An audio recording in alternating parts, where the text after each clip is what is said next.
டெல்லியை சேர்ந்த மீடியேட்டர் சுகேஷ் சந்திரசேகர் கிட்ட முடக்கப்பட்ட இரட்டை இலை சின்னத்தை மீட்கிறதுக்காக தினகரன் அவர்களோட தரப்புல இருந்து ரூபாய் 50 கோடி லஞ்சம் கொடுக்க முயன்றதா தினகரன் அவர்களை டெல்லி போலீசார் கைது செஞ்சிருக்காங்க.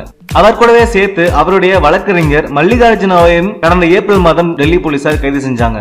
அதுக்கப்புறம் தினகரன் அவர்களிடமும் இடைத்தரகர் சுகேஷிடமும் தினகரனின் வழக்கறிஞர் மல்லிகார்ஜுனாவிடமும் டெல்லி போலீசார் தீவிர விசாரணை நடத்திட்டு வந்தாங்க. அவங்க விசாரணை எல்லாமே முடிஞ்சதுக்கு அப்புறம் கடந்த 1ஆம் தேதி டெல்லி தனி நீதிமன்றத்துல தினகரன் அவர்களை டெல்லி போலீசார் ஆஜர்படுத்தினாங்க. அப்ப அவரை கடந்த 15ஆம் தேதி வரைக்கும் நீதிமன்ற காவலில் வைக்கணும்னு நீதிபதி அவர்கள் உத்தரவிட்டிருந்தார். அதனால தினகரன் அவர்கள் தீகார் சிறையிலும் அடைக்கப்பட்டார். அதுக்கப்புறம் அவரோட நீதிமன்ற காவலை வருகிற 29ஆம் தேதி வரைக்கும் நீடிச்சு நீதிபதி அவர்கள் உத்தரவிட்டிருந்தார். இந்த நிலையில தினகரன் அவர்களோட சார்பில் டெல்லி மாவட்ட நீதிமன்றத்துல ஜாமீன் கேட்டு மனு தாக்கல் செய்யப்பட்டிருக்கு. இந்த மனு நாளைக்கு நீதிபதி அவர்கள் முன்னிலையில விசாரணைக்கு வர இருக்கு.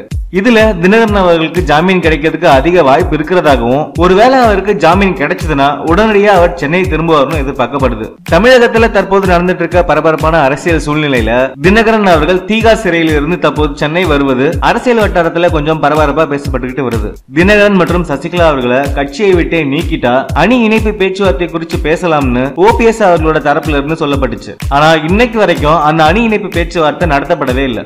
முதல்வர் எடப்பாடி பழனிசாமி அணியினர் தினகரன் மற்றும் சசிகலா அவர்களுக்கு தான் ஆதரவு கொடுக்கறாங்கன்னு ஓபிஎஸ் அணியினர் சொல்லிட்டு இருக்கிற இந்த நேரத்துல தினகரன் அவர்களுக்கு ஜாமீன் கிடைச்சு சென்னைக்கு வர இருக்கிறது அதிமுக வட்டாரத்துல கொஞ்சம் பரபரப்பை ஏற்படுத்தியிருக்கு. இந்த செய்தி பற்றின லேட்டஸ்ட் அப்டேட்டுக்கு மித்ரா கிரியேஷன் சேனலை சப்ஸ்கிரைப் பண்ணுங்க. இந்த வீடியோ பிடிச்சிருந்தா லைக் பண்ணுங்க, ஷேர் பண்ணுங்க. இந்த வீடியோ பற்றின கருத்துக்களை கீழே கமெண்ட்ஸ்ல பதிவிடுங்க. நன்றி.